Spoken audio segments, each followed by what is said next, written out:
Hi hello வணக்கம். முதல் 6 மாத காலம் ப்ராபகேஷன் பீரியட். அது என்னன்னு கேட்குறீங்களா நம்ம சொந்தங்களே? ஒன்றும் இல்லைங்க.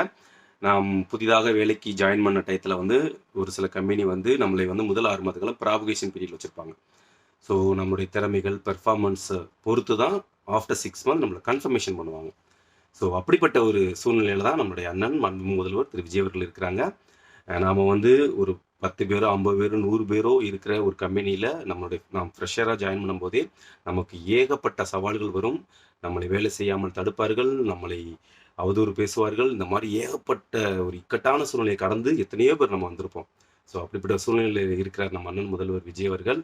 ஸோ அண்ணா, தைரியமாக இருங்க. நீங்கள் முதல் ஆரம்பித்த முதல் ஒரு மாதத்திலேயே நிறைய விஷயங்கள், சின்ன சின்ன விஷயங்களை பண்ணிகிட்டே இருக்கீங்க. பெரிய விஷயங்களும் பண்ணிகிட்டு இருக்கீங்க.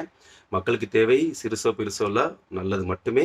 ஸோ ஆகவே தொடர்ந்து நீங்கள் பயணிங்க, நல்லாட்சி கொடுங்க.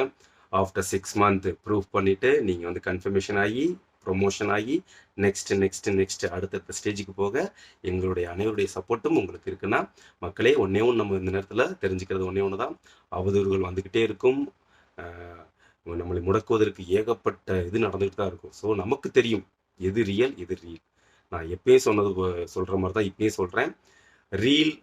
ரியலாக ஒருபோதும் பிரதிபலிக்காது. ஆனால் ரியல் எப்போ வேணாலும் ரீல்ஸாக பிரதிபலிக்கும். ஸோ ஆகவே நாம் எது ரியல் என்று புரிந்து அவருக்கு தொடர்ந்து ஆதரவளிப்போம்.